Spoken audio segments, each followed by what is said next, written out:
The crash on Veronine. The sky above the planet Veronine turned red as fire rained from the heavens. A small escape pod, glowing with heat, crashed into the thick alien jungle. Trees burned.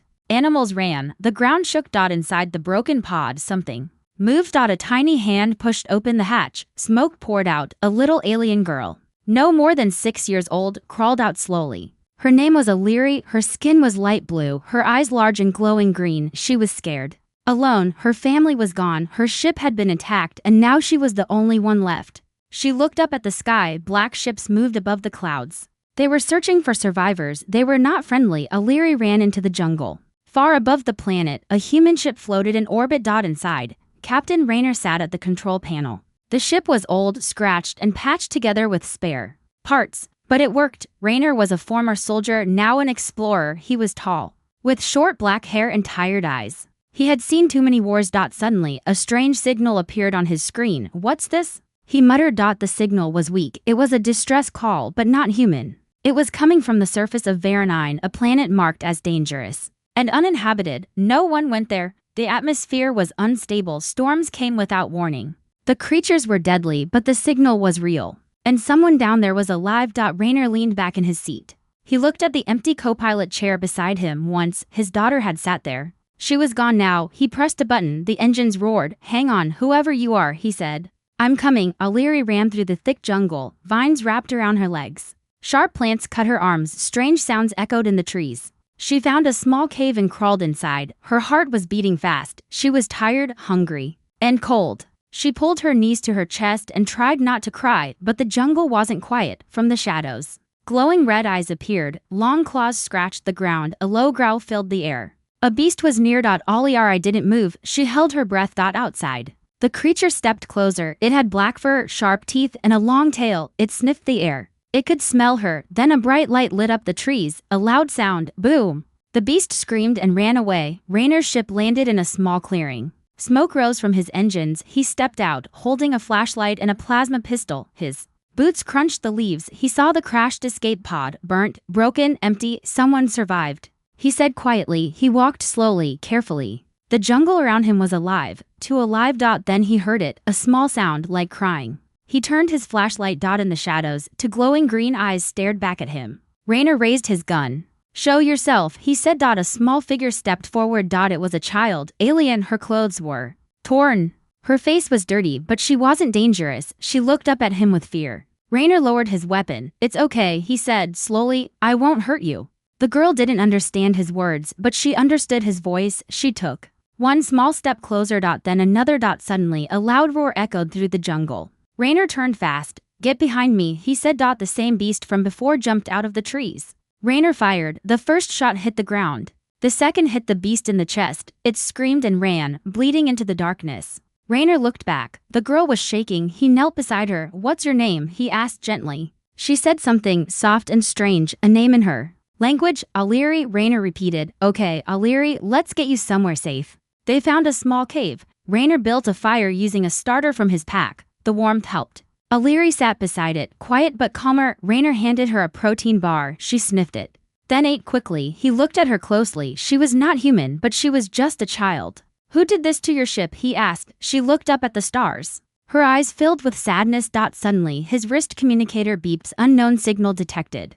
The screen read, Origin, alien distress beacon. He looked outside the cave. In the wreckage, something was still working, a beacon blinking. Damn, he whispered. They can track that. He stood up fast, but it was too late. In the distance, in the sky, above the jungle, three dark shapes appeared. Ships. Not human. They had found them. Asterisk. The first contact. Jungle was silent. Too silent. Captain Raynor stood at the entrance of the cave, eyes locked on the sky. Above the thick trees, three enemy ships hovered like vultures waiting to strike. Their engines gave off a low hum, deep and threatening, like a growl before the kill. Inside the cave, the little alien girl, Illyri, clutched the remains of the protein bar in her hand. Her large eyes were full of fear. She had seen those ships before. They were the ones that destroyed her home, her family, her world. Raynor turned to her. We can't stay here, he said quietly. They're coming. He packed quickly. A medkit, some food, a scanner, his pistol. Then he looked at her, small, fragile, trembling. He knew she couldn't run fast or far. So he did the only thing he could. He picked her up. Don't worry, he said, even though she didn't understand his words. I've got you. They moved through the jungle as fast as possible. Every step was a risk. Sharp vines reached for their legs. Strange creatures moved in the shadows. Above them, the enemy ship slowly circled, scanning the ground. Rainer single quotes as scanner beeped. He ducked down behind a thick tree. Damn, he whispered. Drones from the ships. Small flying machines dropped into the forest, black spheres. With red lights, they searched with silent motion, scanning the ground for heat, movement. Anything alive. Rainer looked at O'Leary. She was breathing fast, scared again. He took off his jacket and wrapped her in it to hide her heat signature. Then he pulled out a small device, an old soldier's trick. He turned it on and threw it far away. It blinked like a flare and made a loud noise. The drone turned. It followed the sound. They ran the other way. After nearly an hour of moving through dangerous terrain, Rainer stopped at a rocky cliffside. There, half covered in vines and moss, was a narrow tunnel, old, maybe forgotten. He scanned it. No life signs. Safe for now. In here, he said. The tunnel was dark and tight. They crawled through it for several minutes before reaching a larger cave chamber. Rays of sunlight pierced the cracks in the ceiling. Old markings covered the walls. Strange symbols glowing faintly blue. This place, Rainer said, looking around. Not natural. Someone built this. O'Leary touched one of the walls. The symbols lit up brighter. Something deep in the cave hummed like it recognized her. Rainer stared. What are you? Later, as the fire cracked and O'Leary slept beside it, Rainer sat across from her, staring into the flames. Thoughts swirled in his mind. She wasn't just an alien child. Something about her was different. When she touched the wall, the whole place responded. It was like the cave knew her. And those hunters in the sky, they weren't just tracking survivors, they were after her. But why? He remembered the stories. Ancient ruins, forgotten powers. Alien tech hidden on dead worlds. Governments had killed to keep them secret. What if she was the key to something like that? He leaned back and sighed. I just wanted to explore, he said to himself. But now I'm in the middle of a damn war. Suddenly, O'Leary woke up.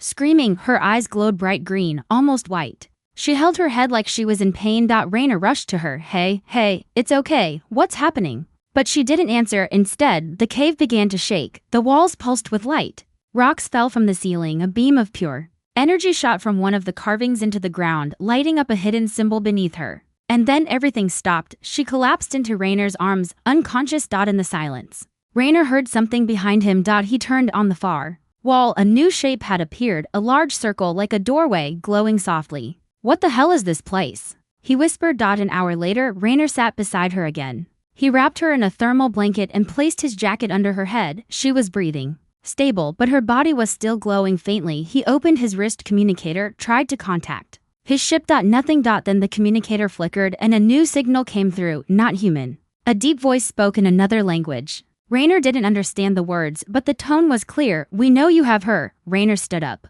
Fists clenched. They were coming, and they knew exactly who she was. Outside the ruins, hidden in the jungle, one of the enemy drones hovered. Silently, it had recorded everything, the symbols, the light, the girl's reaction. A red light blinked on its side. Target confirmed. It turned, rose into the air, and sent its data back to the mothership. In space above the planet, dark ships moved into attack position. They would not wait.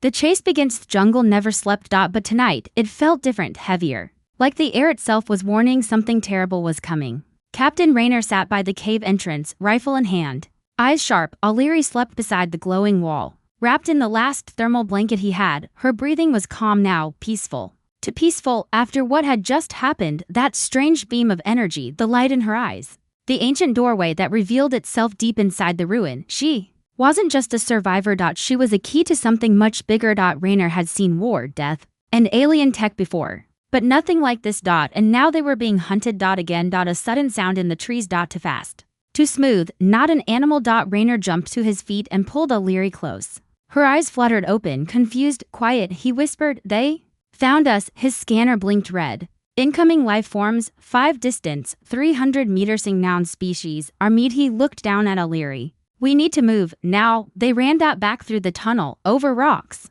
Under hanging roots, the jungle felt tighter than before. Like it was closing in. In the distance, red lights moved between the trees, hunter drones. Silent and deadly, they hovered just above the ground, scanning everything, one touch. And a full army would come crashing down on them. Rainer held O'Leary's hand as they moved through the dark. She stayed quiet, her small feet trying to match his pace, but they couldn't outrun machines. A high-pitched sound sliced through the trees. A drone spotted them. Rainer spun around. fired his rifle. Bang, bang, the drone exploded in a flash of metal and sparks. Run, he yelled, but it was too late. The others had heard. Up above, the enemy ship opened its bay. 3 long black dropships descended toward the jungle, engines glowing like fireflies in the night. They were not coming to capture, they were coming to erase. Raynor and O'Leary stumbled into a large open field. Dead trees surrounded it like bones. In the center was a stone platform, ancient, cracked, and covered in vines. Alien writing glowed faintly on the edges. "We have no cover," Raynor muttered. "Perfect place to die."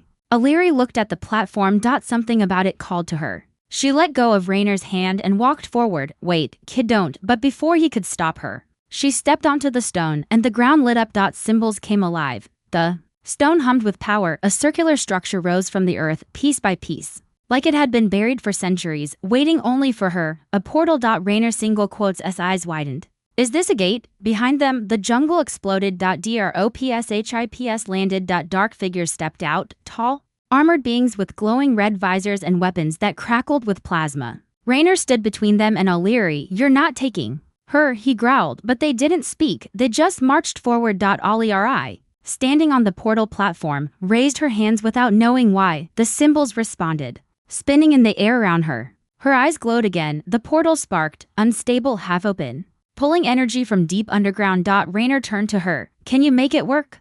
She looked at him, scared, but nodded. "Then do it, fast." The enemies charged. Raynor opened fire. Boom, blast, trees shattered, soil flew, plasma shots zipped past him. One of the armored soldiers got too close. Raynor punched him square in the chest, fired twice, and dropped him. But there were too many. O'Leary cried out, not in fear this time, but in focus. She pressed her hand against the center stone. The portal burst into life, a swirling hole of white and blue light opened before them. "It's open," she shouted, her voice almost like music. Raynor turned, bleeding from his side. He grabbed her hand and ran toward it. "Jump," he shouted. They leapt. The portal swallowed them whole. On the battlefield, the enemies stopped. The portal behind them closed with a sudden crack of thunder, leaving only silence and smoke. One of the soldiers touched the ground where the portal had been. He looked up at the commander's ship and gave the signal. Target escaped, pursuing across systems. Meanwhile, on the other side of the portal, Raynor and O'Leary fell hard onto a metal floor. The air was cold, the light was dim. They were inside something, not a planet, not a ruin, a ship. O'Leary sat up slowly, her glow faded, her body was weak, her energy drained. Raynor coughed, tried to stand. Then he looked around and froze. Across the walls were glowing images, moving pictures. They showed humans. Human history, wars, space travel, Earth, but they also showed her people. O'Leary's kind, ancient, wise, walking beside humans. Raynor whispered, "What the hell is this place?" A deep voice echoed from the shadows. "You were not supposed to arrive yet, but now that you are here, we begin." Secrets of the ruins. Silence was alive. Captain Raynor stood frozen, his breath misting in the cold air. O'Leary leaned against him, her strength barely holding. Around them, the walls glowed with slow-moving images, a history told without words. The voice spoke again. "You were not supposed to arrive yet, but now that you are here, the process begins." Raynor raised his gun. "Show yourself." A shape stepped from the shadows, tall, cloaked in silver light. Not human, but not fully alien either. Its eyes shone like starlight. "We are the architects," it said. "We built this vault, this ship, this memory for her." O'Leary looked up, her eyes wide, unsure whether to run or kneel. Raynor lowered his weapon, but only slightly. "For her." "Why, who is she?" The figure waved a hand. The glowing images on the wall changed. Now, they showed a time from long ago. A peaceful planet, green and shining, where O'Leary's people once lived in harmony with humans. Two races building together, sharing knowledge, fighting side by side against a common enemy. Then darkness. A third species, the ones now hunting O'Leary, arrived. Destroyers, parasites. They couldn't create, only consume. They turned world after world into ash. The alliance between humans and O'Leary's kind tried to stop them, but they failed. The architects, an ancient group of scientists and seers, saw it coming. They hid their last hope in vaults across space, vaults like this one. "O'Leary is one of the last born," the voice said. "She is a key. Her mind holds a signal, a map to awaken the old alliance. Without her, all will be lost." Raynor was silent. O'Leary looked down at her hands, confused. She didn't feel powerful. She didn't feel like a key. She just wanted her parents back. "What do they want with her?" Raynor asked. "They want to erase her," the architect replied. "If she dies, the signal dies, and the past is forgotten forever." Suddenly, the ship trembled. Alarms blared. The architect turned. "They've followed you." This vault is no longer safe. Raynor stepped in front of Illyri, ready to fight. What do we do? The architect reached out and touched Illyri's forehead. A soft blue light flowed from its hand into her skin. She gasped, not in pain, but in shock. Like 1,000 memories had entered her all at once. The path is now open, the voice said. She will see what others cannot. You must take her to the next site, the Beacon City. Raynor narrowed his eyes. And where the hell is that? You will know when the stars align, it said. Before Raynor could speak again, the architect turned and walked into a wall of light, disappearing. Outside the vault, the enemy was landing. Dropships opened. Soldiers in black armor moved fast. This time, they weren't just scanning, they were here to burn everything down. Inside, Raynor looked at Illyri. Her eyes were glowing again, but this time, it didn't look forced. It looked controlled. You okay? He asked. She nodded. Stronger now, calmer, like something inside her had awakened. Can you move? He asked. Yes, she said. It was one of the first English words she had spoken. Raynor blinked. Well, damn. Good timing. They ran through the vault. Lights turned on ahead of them automatically. Walls shifted, showing them a path. The place was alive, and it wanted them to escape. Behind them, the enemy blew through the entrance. A blast rocked the floor. Raynor spun and fired. 2 shots dropped a soldier, but more came. They moved like machines, never stopping, never hesitating. Illyri turned at the last second. She held out her hand, and the floor between them and the attackers collapsed. The enemy fell into darkness. Raynor stared at her. Okay, we're definitely going to talk about that later. They reached the exit platform.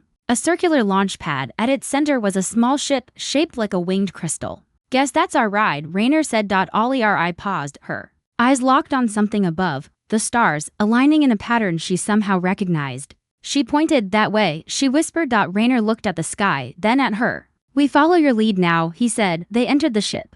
As soon as the door closed, the engines powered on. The vessel rose into the night sky, silent and invisible to radars. Below, the enemy reached the pad, seconds delayed. They watched the trail vanish into the stars. In orbit above the planet, hidden in a larger warship, a figure watched through a red glowing screen. The girl has awakened, it said to its soldiers. Begin phase 2 somewhere far across the galaxy. In a forgotten city buried beneath ice, an old machine came to life. Its lights flickered, its eyes opened. Signal received, it said. Beacon City awaits. The invasion stars burned cold above them. Raynor's ship, a sleek, crystal-like vessel guided by alien tech, floated in the quiet black of deep space.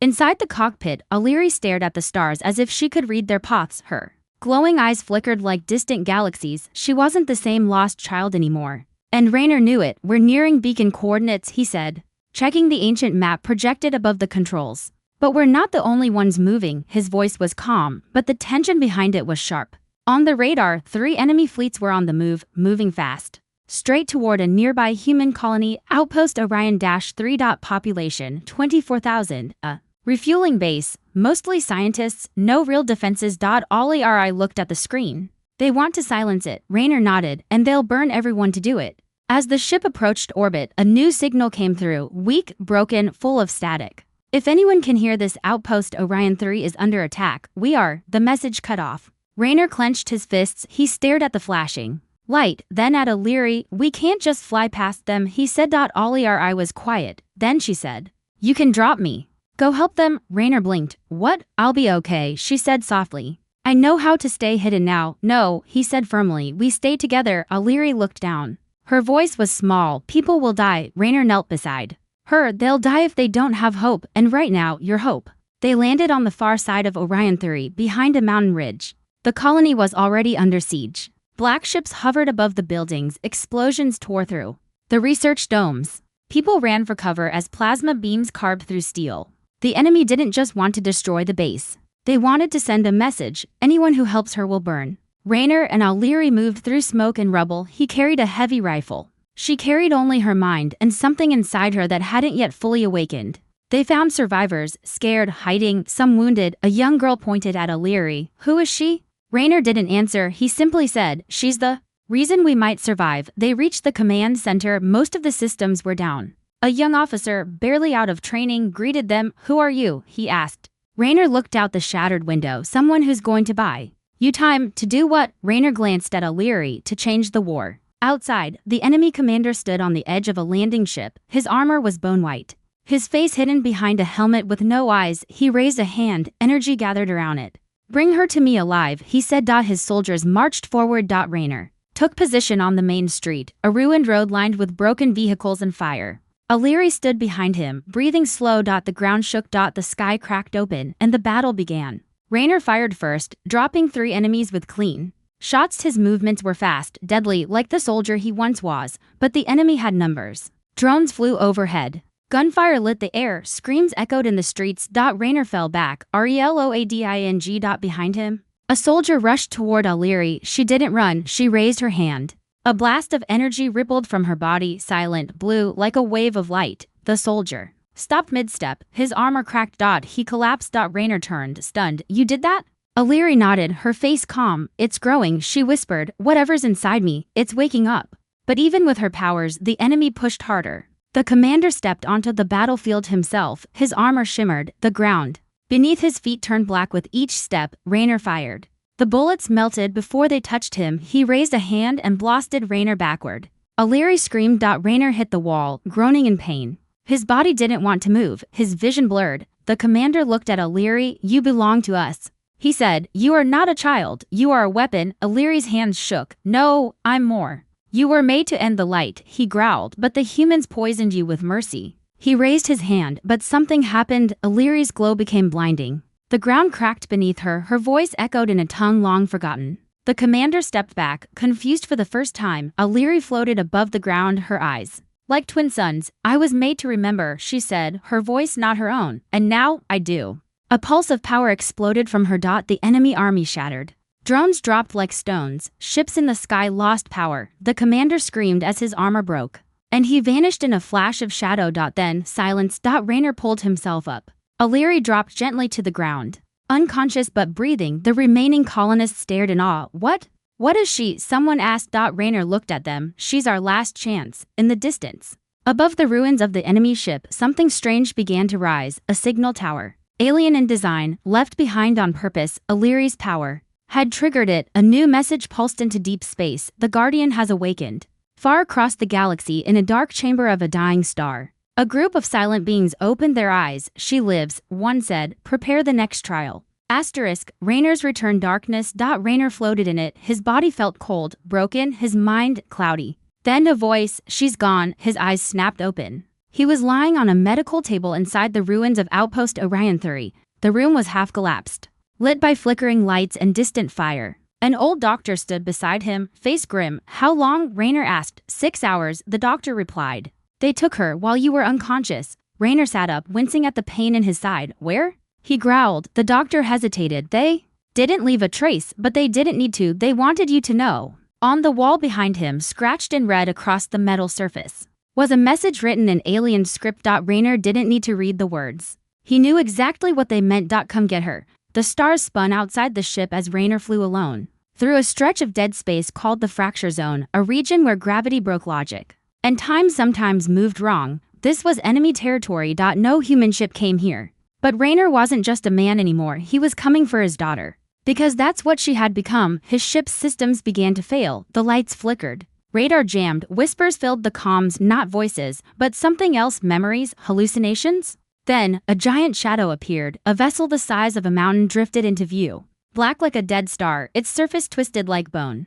Not built, grown. This was their home. The cradle of silence. Raynor docked his ship in total stealth. He moved through the corridors with slow, practiced steps, blaster in one hand, a pulse grenade in the other, his mind clear, his heart burning. He followed the trail. Blood. Not human. Not hers. He passed rooms filled with machines that didn't breathe, cages filled with failed copies of something once alive. The walls whispered in strange languages, the lights moved like eyes, and then a sound, a cry. Soft. Familiar. He ran. He reached a massive chamber glowing with red light. In the center, inside a prison of floating energy, was O'Leary, unconscious, hovering midair. Pulses of light moved through her body. Like the enemy was draining her or copying her, a dozen figures stood in a circle around her. High commanders. Tall, monstrous, some with no faces at all. One of them turned to Raynor. You came, it said. Raynor raised his gun. I said I would. The being stepped closer. She was made by us. We planted her among the dead. We knew someone would. Care is weakness. Raynor didn't blink. Then I guess I'm weak. He fired. The first shot hit the control node. Alarm screamed. Energy flickered. Raynor threw the pulse grenade. Boom, light exploded. The chamber trembled. He ran to O'Leary. Caught her as she fell. Her skin was hot, glowing. She stirred, eyes fluttering. Open, Raynor, she whispered. I've got you, he said, lifting her. But it wasn't over. The largest of the commanders dropped from above, a creature twice Raynor's size. Body made of armor and bone, face hidden behind a glowing mask. She carries the signal, it roared. If she leaves, we all fall. Raynor turned slowly, then fall. He handed O'Leary a device. Use it. Remember the beacon, but just trust me. He ran forward, firing wildly. The monster charged. They collided in a clash of sparks and pain. O'Leary stood, shaking. She pressed the beacon device. A light opened behind her, a portal. She looked back. Raynor. No answer. The enemy screamed. She stepped into the portal and vanished. Seconds later, the chamber exploded, but Raynor didn't die. He woke up inside a deep, dark pit. The heart of the enemy vessel. He was alive, but trapped. Wounded. Bleeding. Above him, a voice echoed. Not theirs. Hers. O'Leary single quotes S voice, not from her mouth, but her mind. Don't give up. She said, you're not alone, on a distant world. O'Leary fell to her knees in the middle of the beacon city, ancient towers rising around her, glowing like a sleeping god. She looked up at the stars and whispered, I'm coming back for you. The final stand. Beacon city had awakened. Ancient towers stood tall against the sky, glowing with blue energy. Strange machines hummed beneath the ground. The very air felt alive, like the city had been sleeping for centuries, and now it was watching. In the heart of it all stood O'Leary. Alone. But not afraid. Her body still burned with power. Her mind echoed with voices, not just her own, but those of the past, the architects, her people, the humans who once fought beside them. She was no longer a lost child, she was a living key. And the final door was about to open. Far across space, in the broken remains of the enemy vessel, Raynor clawed his way out of the pit. Blood ran from his side. His arm was burned, but his eyes were sharp. He had heard O'Leary's voice in his head, soft, steady, full of light. She had saved him. Now it was his turn, on the edges of the galaxy. The enemy made its final move. Thousands of ships, hundreds of commanders, all drawn to the beacon's light. They knew if they didn't stop her now, it would be too late. They would lose forever. Their skies burned red as they jumped to the beacon system. O'Leary stood in the beacon chamber, a wide circular room at the top of the city's tallest tower. Around her floated shards of glowing memory, living data from the ancient alliance.